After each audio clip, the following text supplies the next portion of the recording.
With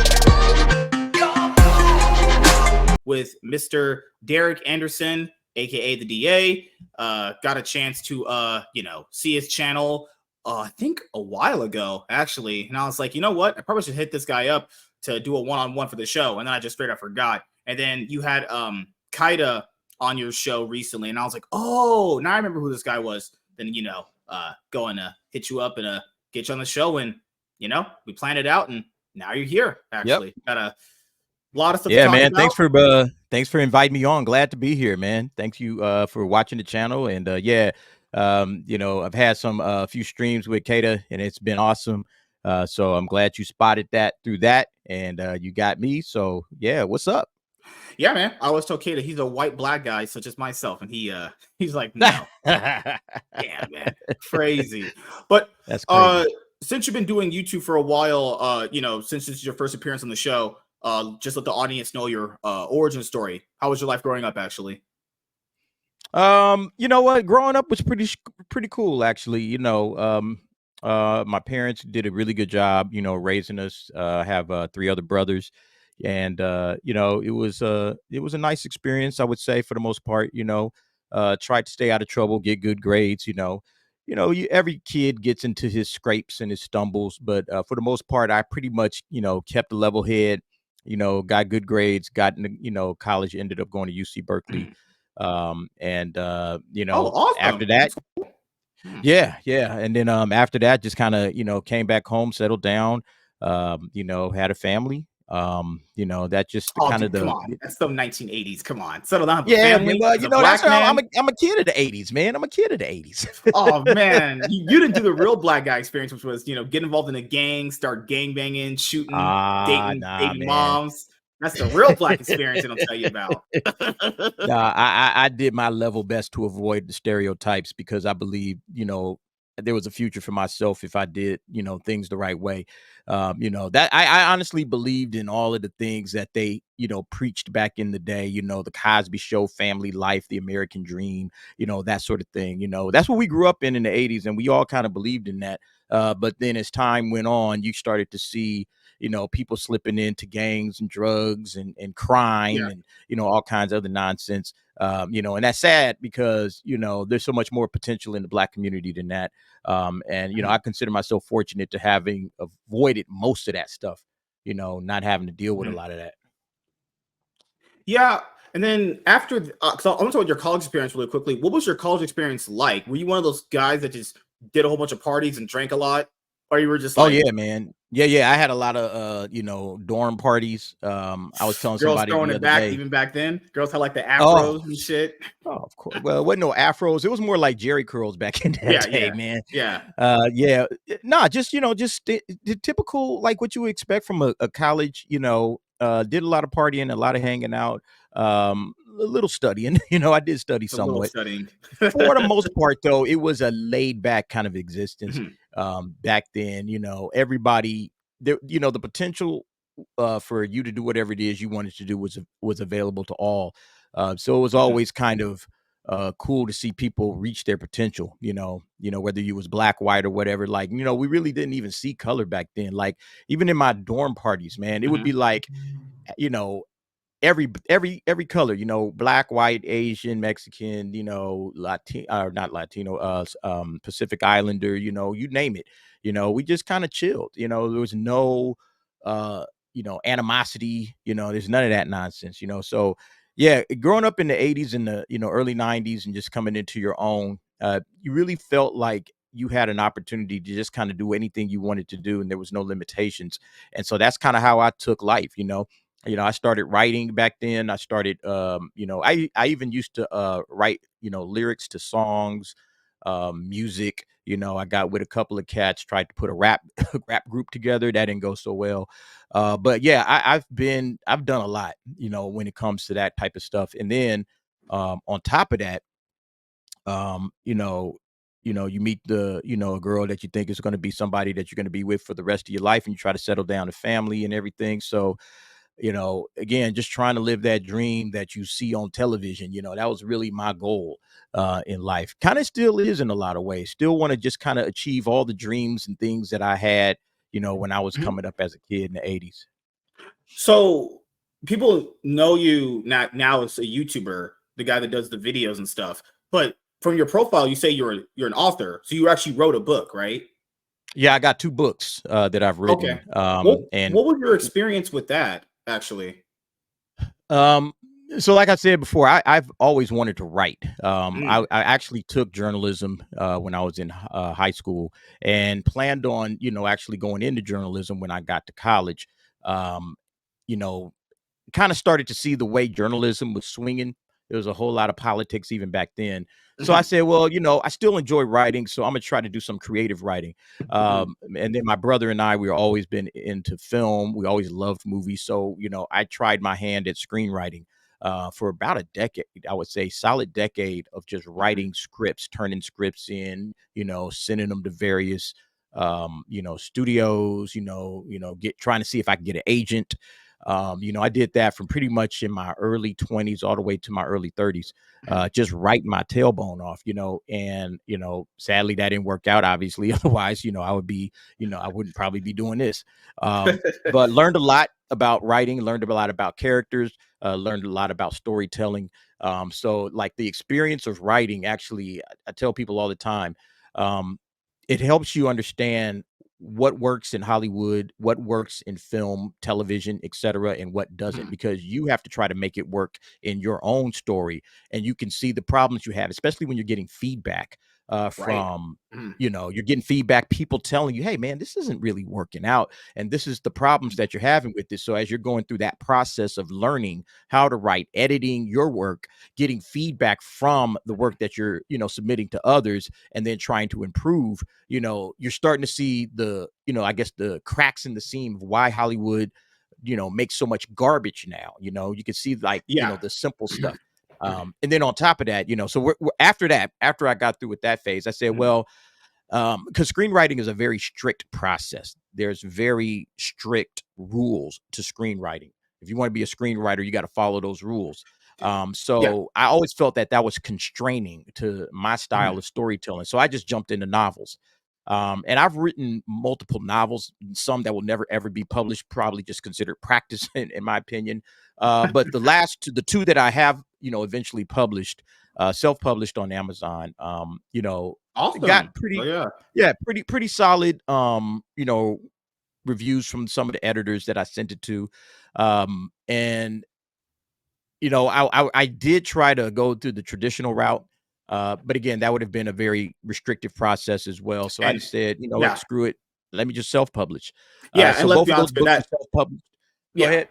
No, I was saying, and that New York best time seller thing that authors love to latch onto, let's be honest here, that's pretty much just all for fluff, if we're being honest here. Once you actually look into it and see like Yeah. what goes on in like traditional publishing houses, it's not what people think when you see on a book New York Times bestseller. That is in itself just basically doesn't mean what people think it means. Honestly, there's a lot Yeah, of yeah. You can buy disingenuous your way lying onto that. behind it. Yeah, You yeah. can Hmm. you can literally buy your way onto that. So yeah, Hmm. what matters is, and it's no different, with YouTube. What matters is your audience. Does your audience like the work? Does your audience, who you wrote the book for, are they rocking with it? Because if they're rocking with it, I don't really care what anybody else thinks. All right. I found my people, I found my audience, and now this is something that, I can do. I can give something to the people that enjoy my writing. So that's what I started doing. I started really focusing Yeah. on writing. And so, um, but in between that, I had a family, right? I have a family I got to Right. take care of How many and kids? everything. You're like five? I got 4 kids, Oh, 4 close. children. Oof. Mhm. All Yeah. girls, all boys, same maybe mixed Three match. boys, one girl. Three Okay, boys, one okay. girl. Yeah, The they're other thing I all wanted. adults now. They're Mhm. all in their 20s. Oh, okay. So yeah, yeah, yeah. So which is Mhm, kind of what gave me the opportunity to, write and publish those books. I published those back in 21. mhm. And I have a third book, or that has just been, and I actually wrote 2 novellas that are also out there online on Amazon that can be picked up. But I Okay. have a series that I've been working on, and between that series and YouTube, I got to get back to the writing because I've been building this channel up for the last couple of years. Just discussing, film and everything, because this is also a Mhm. passion of mine, just discussing entertainment, with my Mhm. homie, Uncle T. We started, this journey with a YouTube channel a couple of years ago, and it's been a magnificent journey. Met so many dope people Yeah. because of it. So yeah, YouTube and talking entertainment, talking Hollywood, talking about cultural and social issues as they relate to entertainment. I feel like entertainment is culture, and Yeah. a lot of the issues that we have in culture are affected by the entertainment. So one of the things that I've made a mission, at least in my opinion, is hey, always give folks your raw opinions of how you feel about the topics you're talking about, specifically entertainment, and see where it goes from there.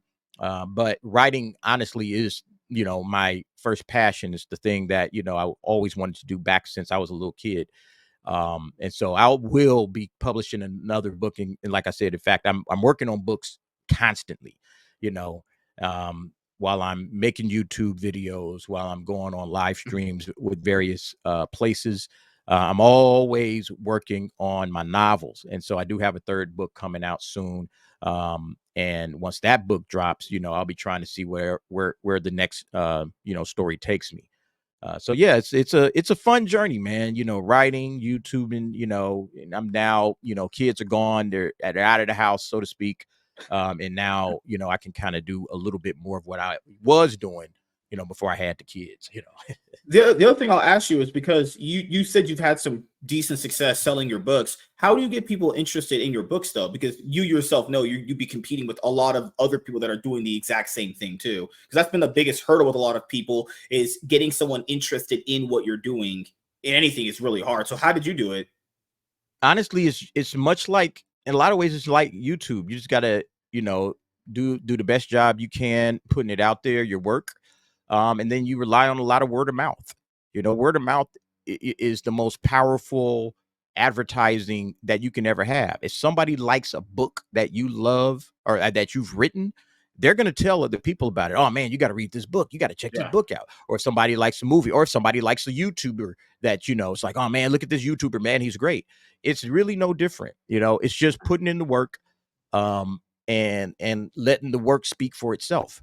If you put in the work and you write, I should have been writing more, to be very honest with you. But like I said, I got so, during the pandemic is really when it was. I got so into YouTube and really wanting to do a channel to get just because I wanted to talk. I wanted to speak on a lot of the things that we're talking about. So once that happened, it was like, okay, and I could probably be doing a better job with, advertising my stuff as well. I barely advertise my books on my channel. I barely talk about them. And that's something that I've been told about. Say, yo, man, advertise your books, talk about them. And I'm like, well, my books is in the links of every description, but people are coming for the content that, I'm giving. That's what they're here for. So that's why that's just the way I look at it. But I know it's something that I got to work on. I'm my own worst marketer, when it comes to that. And I do rely on a lot of word of mouth, but sales wise, haven't done too bad, but always could do better. Yeah, Overall because that's with the that. biggest thing right now when it comes to like, because you would technically be an indie author, right? Because you're not really known, but you're kind of like in that Yes. range. It's I have a lot of indie authors on. I've had them on for comic books and writers and everything. Hmm. Just marketing is always the most trickiest thing because marketing is essentially either you go on shows or you basically promote yourself on your own social medias. For me, I don't think there's been anyone that I've seen that has changed the marketing, like to do something different, right? Maybe someone does like a music video, something. It's always just feels like it's the same thing every time. Do you think there's any way to Yep. change up the marketing as far as like an indie author to get your name more out there? I mean, I probably could do a little bit more with that, 1000%. Like, hey, let me jump on, somebody's show and talk about my books and talk about my writing. That would definitely help. But it's crazy, man. Like, time is an unrenewable resource. You got to be very careful on how you use your time. Yeah. I have a lot of time, or I don't have a lot of time, I should say. I don't have a lot of time like I used to. Like 2 or 3 years ago, man, I had all the time in the world. Now it seems like, with the YouTube thing going, and I don't want to slow down with it because it's doing great right now. Yeah. So, I'm really, like kind of more into that. But on the fringe, it's like, okay, I got this book. I got 2 books out that I could be promoting. They're really 2 series. They're 2 ongoing series where I have the Bible, I have the synopsis for all of the entire story already laid out.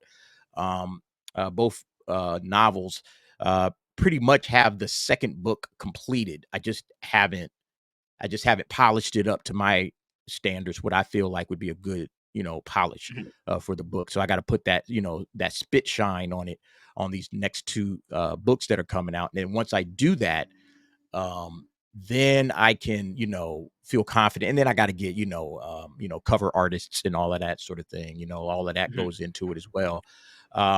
So I think what I'm going to start doing is really, you know, not scaling back on YouTube, but trying to find the time between YouTube stints where Like a I consistent can. upload schedule. Like maybe you upload maybe 3 Yeah. videos a week while you do the other stuff on the side, you know? And plus I still have a day job, so Oh, true. you got Yeah. a lot going on at the same time. We all do that. So Yeah. yeah, it's really about just finding that sweet spot of time management where I can do everything that I can do, and still get a good night's sleep. I'm staying up late doing the night caps because I enjoy that. Mhm. I don't want to give that up, but that's also the time that I used to write. Like everybody that's ever watched me on the nightcap, that was my writing time. I used to literally be up for 3 to 4 hours every Mhm. night from somewhere between 9 p.m. to 1 a.m. writing, Mhm. putting in that work because that was the time that I had available. Now I'm doing a nightcap and I enjoy it and I love it. It's, one of the, in my opinion, best parts of my channel is the nightcap. So I definitely want to continue to do that. But at the same time, it's like, what about these books? So it's a juggling act, just like anything else in life, but I made a point to kind of get back to the writing. And so I have done a lot more this week.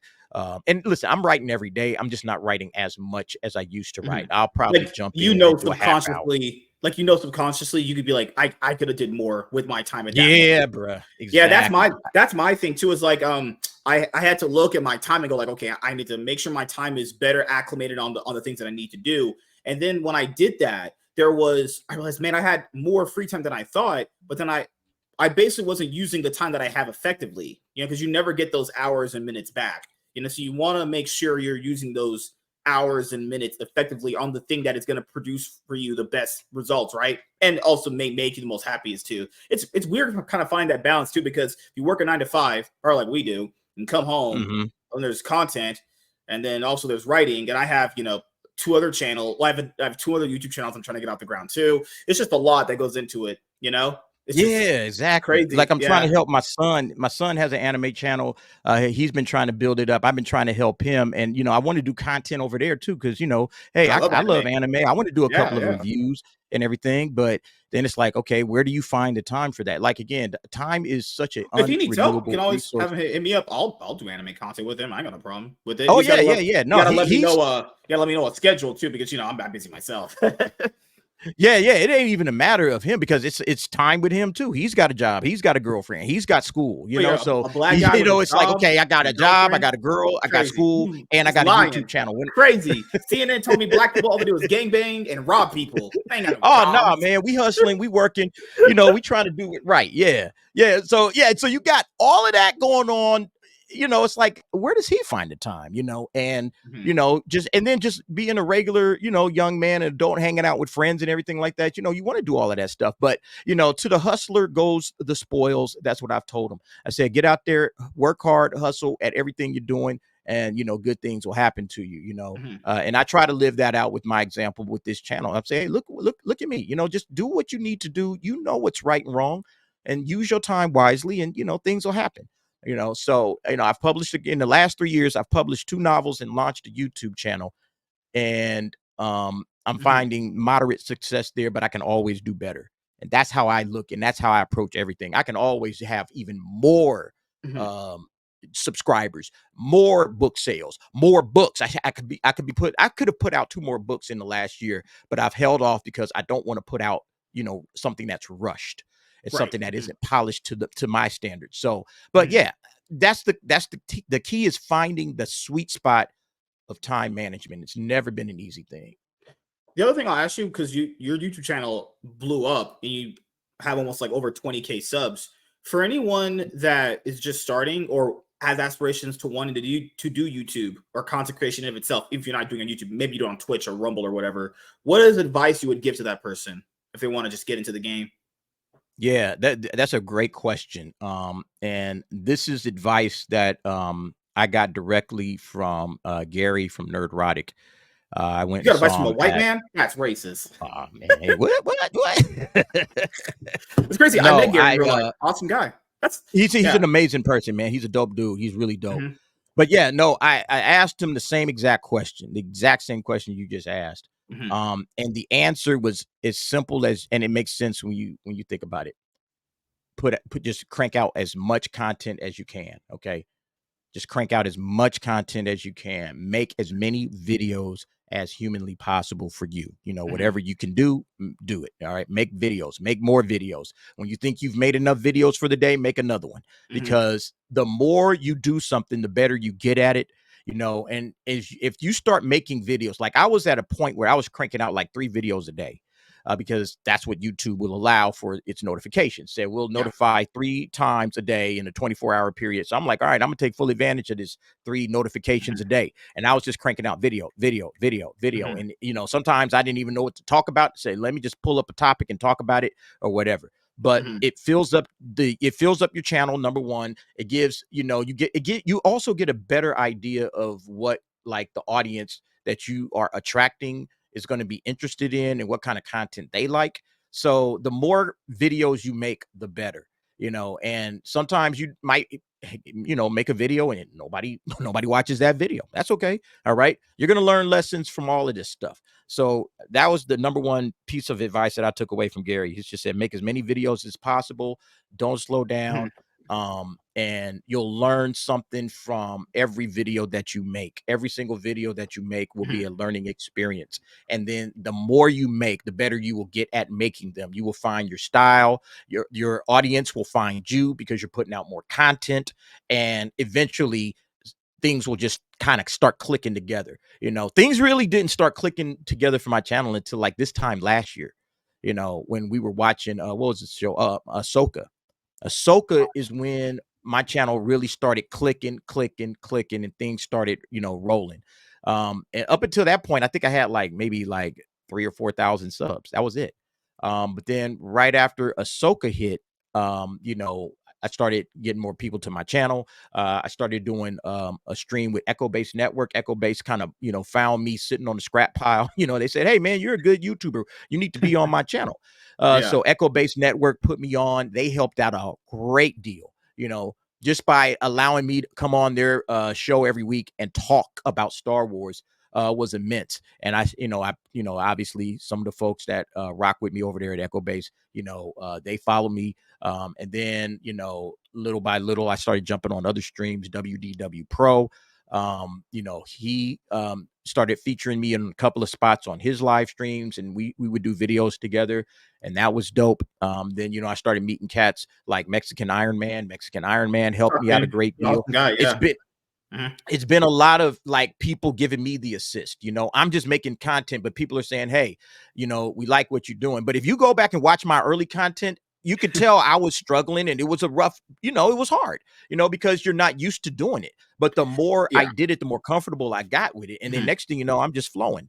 And so that's the way it works. The more you do something, the better you get at it. And the better you get at it, the more confident you get at it. And the more confident you get, then other people start seeing that confidence and they're attracted to it. And they're like, yo, I like this guy. Okay, I'm going to subscribe to him. Or maybe if he's another content creator, he invites you on his stream, right? You know, mhm, so then after Mexican Iron Man hooked it up, then, you know, he kind of plugged me in with Chris Gore and Film Threat, met yeah. them guys. And then I start, you know, now I'm like pretty much on there every Monday. And, you know, so on and so forth. And I've had opportunity after opportunity. And, you Mhm. know, then, you know, because of that, Kata and I did a video that Jeremy from Geeks and Gamers picked up on. And so Yeah, Jeremy now, watched your video just yesterday about the "Am I a racist" thing. Watched your whole thing. Yeah. Yeah, Basically, yeah, he yeah, fapped yeah. your whole video. It's just And guess what? crazy. That gave now I got the 199 over in my chat talking, hanging out and everything like that. Again, that's how it works. The community is everything. It is the lifeblood of our space in Any fandom YouTube. in general. Yeah. Exactly, exactly. Mhm. So respect to all of those guys, because again, I wouldn't be where I'm at if it wasn't for those guys. Echo Base, Mhm. WDW Pro, Valiant Renegade has brought me on a couple of times to talk. Chris Gore and Film Threat, those guys have helped out immensely. And then obviously Jeremy right now, he's featured me on a couple of his videos, and that's much respected. So that's how. But again, all of that started with me just making as many videos as I could and getting better at what it is that I'm doing. And I wasn't trying to find a shortcut or trying to find some sort of, okay, what's the secret sauce or whatever, what's the hidden bonus trick that they didn't teach you in YouTube school. It's like, no, I just literally sat there and just made as many videos as I could possibly make. And I would just maximize every opportunity to, okay, I got 3 videos I can make today. Let's crank out 3 videos, DA. And on and on and on and on and on it goes until now, okay, I can slow down. I don't have to make 3 videos, 1 video, 2 videos a day, is Right. generally a good pace, and then the live streams help as well. But all of that coming together. So again, my advice to any young up and coming YouTuber is just stay within what it is that you do. Find the topics that you like to talk about. Be Mhm. passionate. Passion is really important, and authenticity is important as well. So be passionate, be authentic, and make as much content as you can. And just, you got to go through the process. It's not going to be a fast shortcut to anything, to any kind of success. So yeah, 20K for me is I never thought I would hit this number. I never Mhm. knew, like I thought, I might get maybe 10K or something. But you never know where things are going to lead. So just work your ass off. This, really what it is. Just work. The other thing that I would tell people before they get into, I've been doing YouTube since 2015 of October, actually. And I've always told people this. It's something where when you actually finally do it, you finally get to understand the creative point of view of it. There's always the subscriber's point of view, and there's always your point of view because you're the one actually doing the content in and of itself.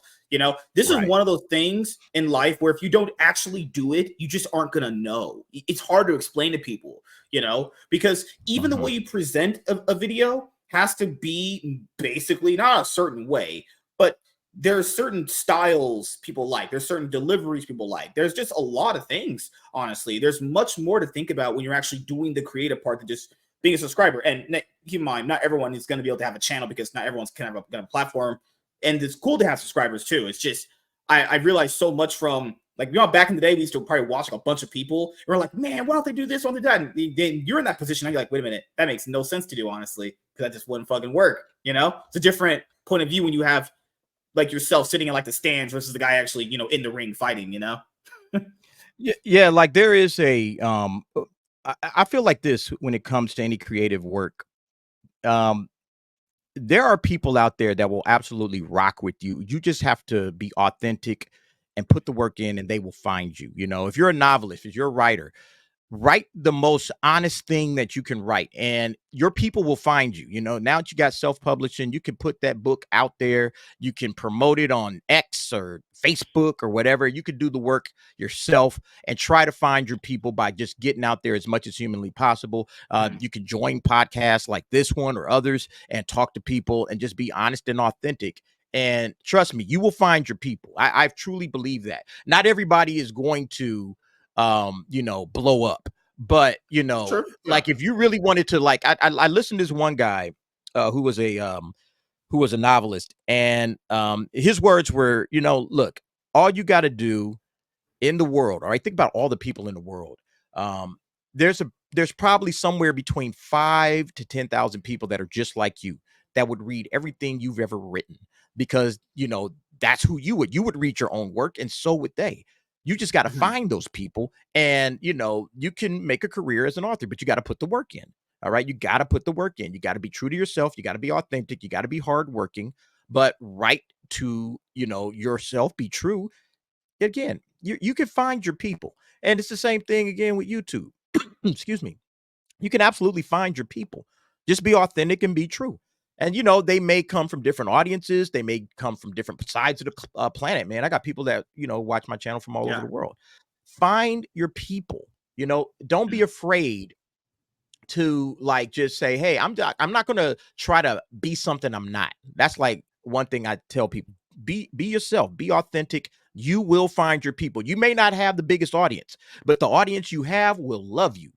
Okay, because you and them rock on that exact same level. That's why they follow you. That's why they subscribe to you, because they like you. Okay, it's really you that they're buying. They're really not buying like the topics necessarily. Yeah, they want to hear your opinion on the topic, but the reason they subscribe to you is like, whatever this guy talks about, I want to hear his opinion. So they're really not just buying. The same thing with novels, and they're buying you. They're buying the storyteller. They're buying the creator. They're not necessarily buying whatever the book is about. They're buying the creator. I like your style of storytelling. And that's what a lot of people don't, I guess, kind of think of. They think they're going to, I need to write a book like a sci-fi book because, sci-fi is hot. Or I got to write, young teen adult fantasy because that's hot. It's like, no.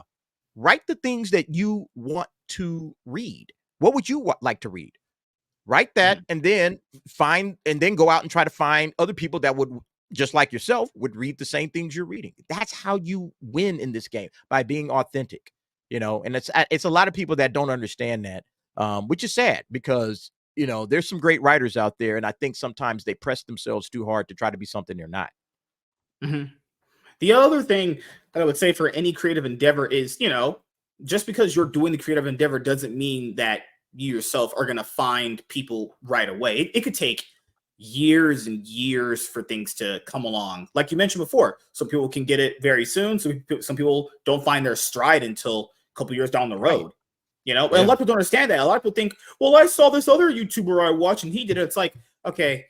And it's why I brought up knowing how to do it earlier, was because whenever I ask people that, just because that other guy did it, you don't know what he did. You don't. All you saw was the end result of a video. That's all you saw. We have no idea how that person did that, other than what we would know as a basic content creator uploading a video, right? It's like people have to stop looking at like bigger YouTubers and seeing that as like, that's what you should try to attain initially, is because you should try to basically, like, I would say emulate what they do. They're obviously big for a reason, but just because they got big doing their thing does not mean that would either work for you or you would grow as fast as they did. Because that's just not how that works. It takes a lot of time. One thing that was another piece of advice that Gary said is don't be in a hurry, because, right now, based on what YouTube is, YouTube back when he started wasn't as big, and then, it was kind of not everybody wasn't doing like the same kind of channels he was doing. So, if you came on YouTube and you was looking for somebody like a Nerdrotic, it was like him,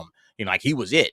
So everybody kind of, started with him, and then, things slowly branched out from there. But now there's like, hundreds upon hundreds upon hundreds of channels, of people, doing, the same kind of entertainment, discussion, and critical content. There's tons of people doing that work. So, you got to be patient and just say, okay, it's a flooded market. There's a lot of people doing the same sort of thing. It's easy to get kind of lost in the shuffle. And don't worry about that. Just keep producing, keep working, doing what you do. Again, being authentic. And if you're good, again, you will find your people, but you may not grow fast. It may take you a few years.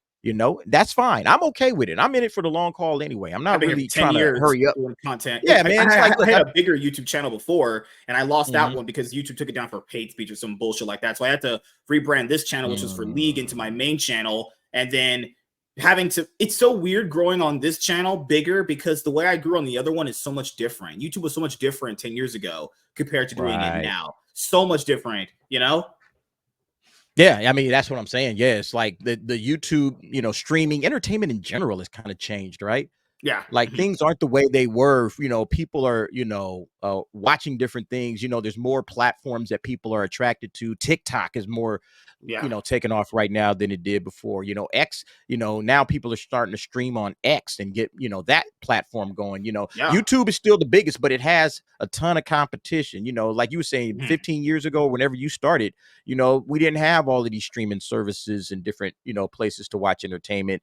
Mhm. We had Netflix and that was it, and then Yeah, now all of you a had sudden we Netflix for have Disney movies, Plus. and you had and Hulu was for the one for TV shows. If you missed an episode, you watch on Hulu. Yeah, now there's so much more competition. You know, Rumble's gonna be a player trying to be in that too. Rumble, yep, It's something I told people about Rumble too. Like people have to when it came to Twitch. Twitch was basically like if YouTubers would just drag their audience over to Twitch, and Twitch kind of just grew from that, along with like esports when it was kind of big for League of Legends and shit like that. But Rumble is going to take like time to grow. A lot of people want Rumble to be at where YouTube's at, but that took YouTube a while too. And people forget YouTube is subsidized yep. by Google of all places. You know? Exactly. Yeah, exactly. Yeah, they got like all the money in the world on their side. So like how do you really compete with that? Yeah. So yeah, I mean, I think, like you just mentioned, Rumble as another possible competitor to YouTube is trying to grow. But in order to try to grow right now in YouTube, it's just going to be, you're going to have to be patient and you're going to have to Mhm. work hard, probably harder than, most other folks on YouTube are working at this moment. Not to say that they're not working hard, but you're going to have to put in some work. You're going to have to pay Yeah. those dues. It's just like anything else. Like when you start off as the rookie, you got to hold the bags, you got to clean the toilets, you got to do all of the Mhm. dirty work that those guys had to do when they started out their careers. Is no different here. You are going to have to pay your dues, and so that means you're going to have to sit down and say, all right, I want to crack into this game. I gotta knock out 3 videos today. I got to get better on my Yeah. thumbnails. I got to, There's humble myself another and thing I'll even add really, to that, which is yeah, there were when I had my bigger channel, there were nights I didn't want to do the video. I would wait until like 12 o'clock my time, and I'd be like, damn, I gotta get up for work, still do the video, make sure it's edited, rendered, get it done. Like some people just don't want it bad enough, or some people treat it like a hobby and then they get like hobby results, and they're like, well, why are my results not better? Well, because you're treating it like a hobby. If you want to treat it a little bit more seriously, not so taking away the fun aspect of it, you got to put in the work though. It's not a hobby where if you do fuck all results, you're gonna get some results you're probably just not gonna be yep, cool with. It's when people yep, see the results, they're like, oh, I'm not cool with that. That's the drive. Now you want to do better videos to get more subscribers at that point. You know?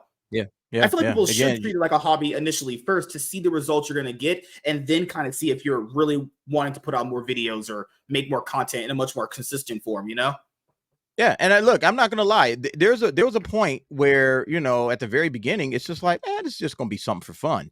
It's just gonna Mhm. be hobby, kind of a hobby level. Me and the homie T, we started out doing movies with the homies, and we were just stumbling through it. We didn't know what we were doing. We were just stumbling through it. Hey, man, we're gonna do a weekly show.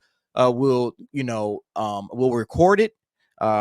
He had 3 topics. I had 3 topics. Each topic we'll discuss it for 10 minutes before moving on. 1 hour, there it is. And that's all we were going to do. And then we would cut those topics up into segments and move forward. And it was simple. We really didn't get a lot of views on those early videos. But as time went on, I just said, you know what? If I want to really do this, I'm just going to have to start doing it. I'm going to have to start making more videos. So that's what I did. I just started making more videos. Said, okay. And even in those early stages, it really feels like it's just something you're doing for yourself and for the handful of subscribers that you have.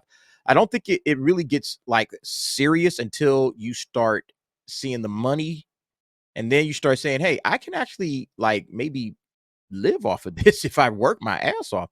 And then that's when Mhm. things kind of become real. And then when you start seeing, okay, I'm going on other live streams, and that balance of time, when it starts to impact your time, that's when you start to realize how, okay, I got to get serious about this if I really want to do this. I can't just play around with it.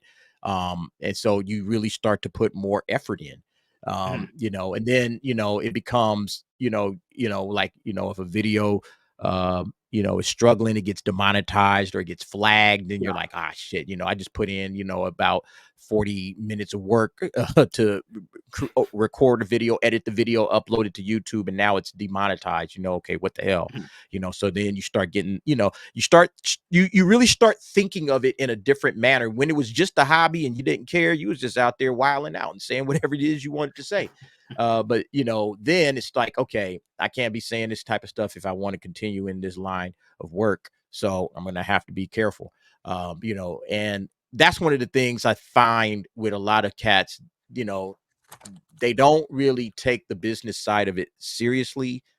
And I think that's a major issue. You got to take that business part seriously just as much as you take the content creation and being authentic with your audience seriously. There's two halves of this whole puzzle. It's you making content for your audience, but then if you're trying to do this as a business, then you got to think of it as a business person. And that means, okay, I got to make sure that this video can get up there and get monetized, because that's the business. The business is putting out a video that can be monetized. One of the things I keep telling my son is like, okay, look, you can put all of this content in, you want to put music, you can want to put all of this stuff, but if it gets demonetized, okay, yeah, people might watch it, but if it gets demonetized, then you're not going to be able to make any money off of that. So start thinking on that as a businessman, or thinking on the aspect of like, okay, if this is a music channel and you're attracting a bunch of music subs, well, that means the channel is just a music channel, because that's what the algorithm told them to subscribe to. You would have to make another channel to talk about like anime or whatever niche you want to talk about. You know what I mean? Mm-hmm. That's where it comes to the play too. Now for this channel, obviously, guys, over here we talk about everything nerd culture related anyway, and I would game here, but I made a second channel for comic books. As you can see, that's not how much I even own. I own more than that, but I love comics and manga, so I made a comic and manga channel to review and talk about that stuff. And I have two other channels in the pipeline. I got to work. I'm gonna do the Yu-Gi-Oh channel, because my first channel blew up because of Yu-Gi-Oh. I'm gonna do another one, but goddamn, just so much that goes into this. I wish people would understand that it's not just like you just, because a lot of people think it's just like you sit down and record a video and you just do it. And it's like, well, keep in mind you're doing that against what? It is, but it isn't, right? Yeah, it is, but it isn't. It's like, I'm just making a video. I'm just sitting down in front of a camera and talking for 10, 15 minutes or whatever it is you're going to do. And then you make a thumbnail and you throw it up there and that's it. I mean, that's the nuts and bolts of it. Yeah. But a lot more goes into that than, like you got to really start thinking again, what is the content that I want to put out there? And you're not chasing an audience. That's the main thing, is don't chase your audience. Make the authentic content that you want to make, that you're passionate about. I think that's the key, is just staying passionate and being patient, waiting for the audience to find you. Because again, if you put out enough content and you stay passionate enough, you will find the audience for that content. Now, it may never be 100,000 subs, 200,000, whatever. It may never be that. I might tap out at 25K. I don't know. I mean, that might be it. Say, okay, DA, you got to 20, you might get up to 25, and then that's that. I'm fine with that. And even that would be good enough, because that's crazy. There's a lot of people who, don't do this. They'll say things like, man, well, you only just have 500 subs. Do you know how much it takes to get that in general? If people just see like numbers, and there's channels there's people that I talk to that say, like, oh, the channel only has like 40K. They only just have 40K subs. Are you out of do you know how long that probably took to get? You don't just get 40K subs. That's a lot of people that have subscribed to that channel. People think of like anything that's maybe like less than 100K is bad. It's like I at most maybe gain like a sub a week potentially. That's a good week for me. And I feel like this. Like once you get to 1,000 subs, start taking it seriously, and then build. Make videos, make content, build. And once you get to 10K, now it feels like, okay, now it's serious. It's serious business at 10K. If and a lot of people don't, if you're growing your channel organically, and you're making the content and you're doing the work, you should never be dissatisfied or not proud of your accomplishments, no matter how big or small you think your channel is. If you're building, you're working, be proud of the subscriber that you did gain, because that person said, oh, wow, I like this guy's content. Click subscribe. Always be proud of that. In my opinion, that is where a lot of people may get discouraged when they see, oh man, I don't have as many subs as this guy or that guy. Never compare yourself to somebody else.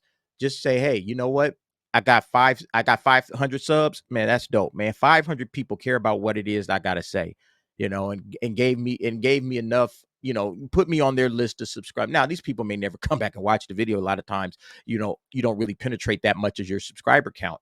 Yeah. But nevertheless, they did subscribe, so take it seriously and put the work in, and, see if you can get those folks to show up and watch a video. That's my goal anyway. It's like, hey man, I want these guys to watch every video I make. And so I make a video that's authentic and real.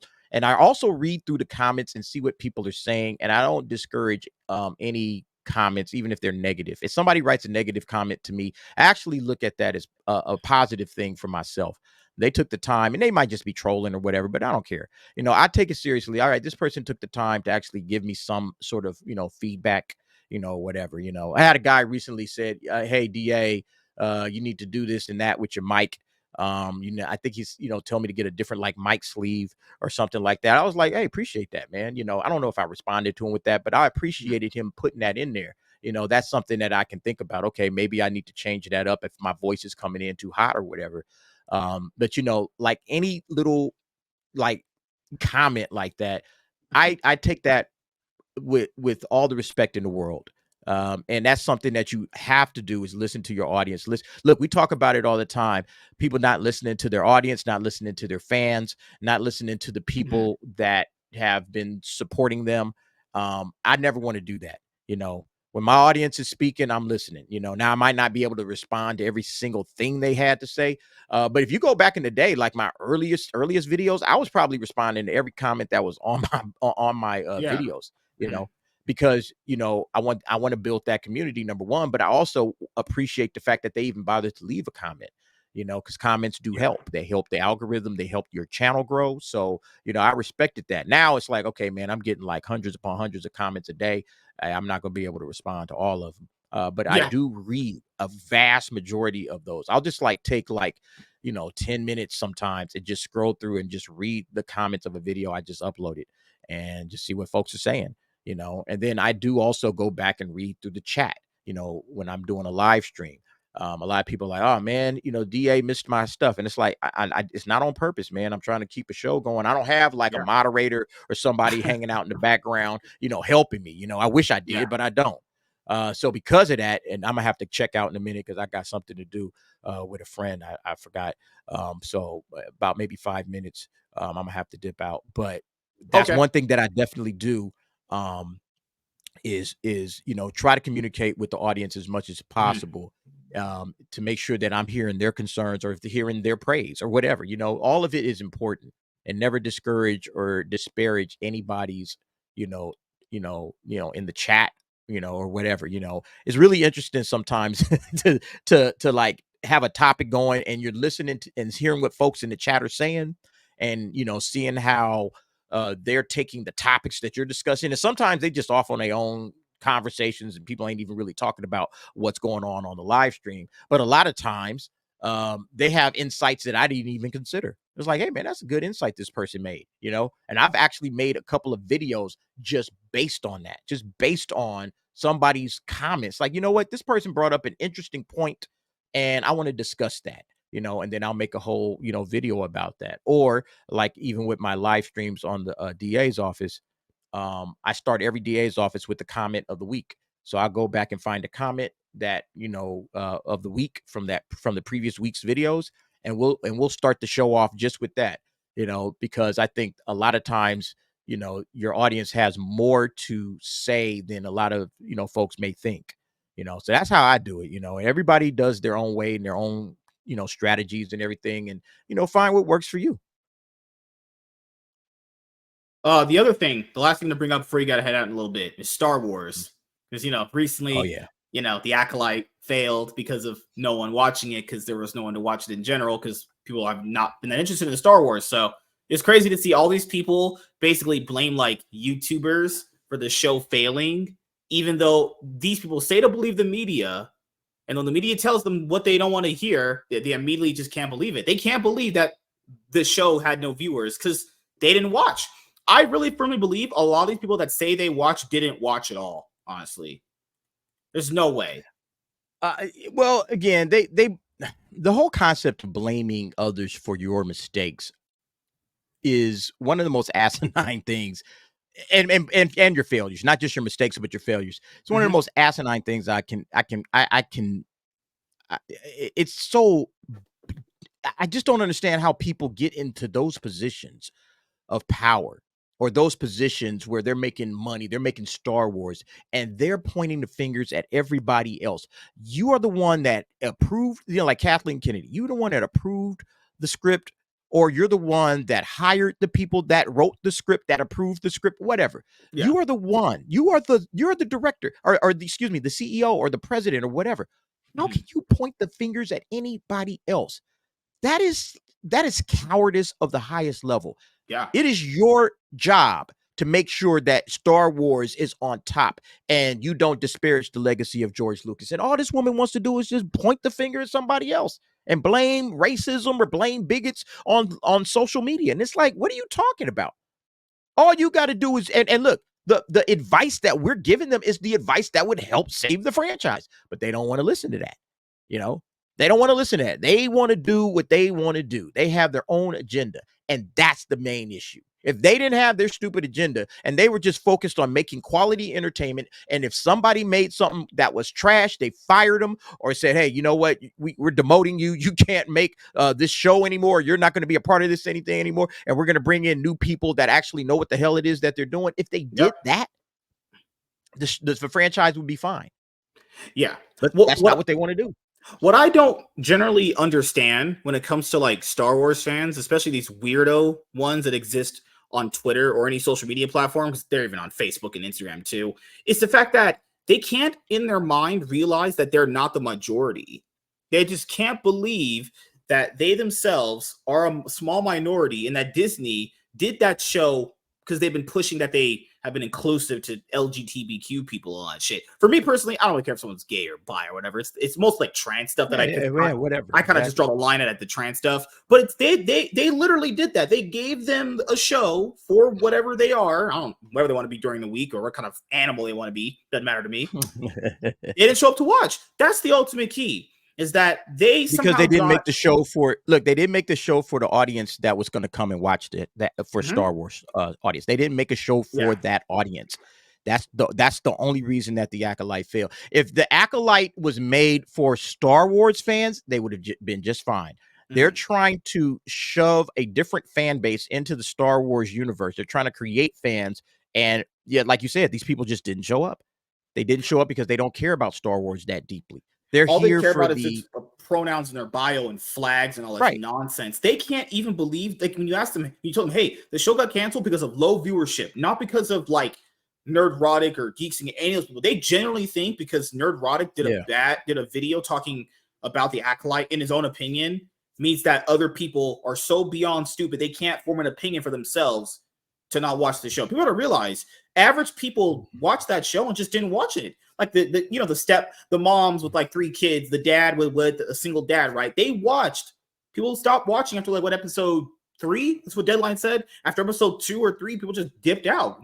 That has to be a writing issue, because the problem here is like even when the media tells them exactly something, they don't believe it. They're only gonna believe stuff that is gonna basically do confirmation bias. Unless it's in that realm, it doesn't matter to them. You tell them the show got canceled because there's no viewership. That's not true. The people that I talked to liked it. Yeah, that's like 3 people. That doesn't count. I don't give a fuck who you talk to. The numbers don't lie, right? Yeah, numbers don't lie. See, so women lie, men lie, numbers don't lie. And all Disney was doing, I said this even before they announced that the show was canceled. Because Leslie Headland was coming out with her, renew the Acolyte. She started that hashtag, I know it was, somebody in Lucasfilm, her or somebody else in Lucasfilm. They started that hashtag well before, well before there was any, real discussion about this thing being canceled. They were already starting that conversation because they knew behind the scenes what the numbers really looked like, even before we did. They knew after the first week that the Acolyte dropped, Disney saw how bad those numbers were. And then when the second weekend it fell off the side of a cliff, Disney knew how bad those numbers were. They could see the actual numbers. So she already was starting that conversation well before, I think, like right up until the point where the Acolyte finally dropped its last episode, like the very next week. Okay, so we're gonna get a season 2. Well, you guys are gonna have to start putting it. You're gonna have to go to Amanda's Instagram page and beg and talk for it and pump them up and really make these two actors, her and Manny Jacinto, make these guys blow up on Instagram, give them lots of love and praise and blah blah blah blah blah. That's what Leslie Headland was saying, like immediately after the Acolytes season was over, because she knew the writing was on the wall. She knew that this show was about to get canceled. They probably already had those discussions with her and says, yeah, I don't think we're going to continue with this show because nobody watched it. The TV all the time. They usually let you know before a show's canceled, like at least a week in advance, you know? We spent $180 million on this thing, and it just came up, goose eggs. So we're not going to come back to this. Do you know what's the worst part about all that shit is that one of the guys in the show, because I didn't watch the show. I haven't watched one of those shows since like Obi-Wan Kenobi. I watched Boba Fett season one. That was just a steaming pile of shit. And Obi-Wan Kenobi, I was like, you know what? If they don't do Obi-Wan Kenobi in a good, satisfactory way for me personally, I'm not watching anymore. Andor came out. People said it was good. I didn't care. I might end up watching some of these shows at some point in my free time because, I'll be able to talk about them more effectively. But if you just even looked at what was reported, it was reported that basically 4.8 million people watched the show from episodes 1 through 2. Then after that, it completely fell off a cliff, and then 1.1 million people watched the finale. That means that after episode 3, half of the entire audience dropped off. Oh yeah, everyone just left. That's a writing issue. If a TV show can't keep your interest after episode 3, it's a writing issue. Either that show's not entertaining, the pacing might be pretty bad, the dialogue, characters, whatever it may be, it's not there. And for some reason, these people genuinely believe that the average person, even if the average person, for me, I look at it this way: average people can be either really smart or they can be pretty dumb. They think the average person is so beyond stupid, they can't make their own opinion for themselves, where they have to get it from YouTubers. Do people know that there's people that disagree with Jeremy and Ryan and Gary and all these other people? I don't know what planet mostly people live on, but not everyone that watches them agrees with everything they say. They have people on their panels that don't agree with what they bring up. Okay, exactly. This is not an echo chamber as most people think. I don't know where that comes from. It has to be from people that literally are in echo chambers that can't possibly believe there's other people that don't do that, Yep. And there might be people out there that like the Acolyte. There might be people that do, but it doesn't erase the amount of people that didn't like it, that chose not to watch it, or did watch it. Stars with the long hair, the Asian dude who looks like Ezra Miller. He was like, man, don't let the He's retarded. This is why you don't let Asian people live in a country. People don't understand anything. Well, let me say this before I check out. Companies is your viewership and is your audience, and we've been seeing Disney 12 years. The franchise has not gotten better. It hasn't even maintained what sign right there that you have not done the job that you need, and you've dropped it to the bottom of the ocean, and that's something that they got to deal with. And they're just going to have to clean house. All right. They're going to have to clean house, fire everybody, and restart. Look, bro, thank you so much for bringing me on, man. I got to get going. Cats out there to chat. Emily Kruger. I saw Emily came in. Oh, I don't know if she's still there, but hey, what's up, Emily? Kata, I saw Kata came through. What's up, Kata? Hey, everything is going to be all right. Guess what? Because the fans are always going to win. We are the ones that put these franchises on. We are the ones that make these franchises great. They can't do it without us, straight up. Yeah. The last thing I'll ask you, man, is there anything you want to promote to the audience that's going to watch us on the replay? Nothing to promote. Yeah, like you guys could go and check out my channel. I'm pretty sure if you haven't shared it, you can put it in the description of the video. Derek Anderson, the DA, is my channel name. So if you're watching this, the subscribing count has been going up. I appreciate everybody's support. Everybody that comes over. Thank you very much for the support. I don't take anybody for granted. I don't take anything for granted. These days, you can't afford to. So I appreciate you, Master Swag King, for bringing me on. Thanks very much. Thanks and shout out to the chat once again. But yeah, nothing really to promote at this moment. Again, just check out the channel if you can. And if you like it, subscribe, you know, and I appreciate it. Yes. So just want to say thank you to every single person that, you know, that will end up checking out this video. Subscribe to the channel if you have not already. Leave a like, comment down below, and we'll see you guys later. Have a great day, everybody. Peace.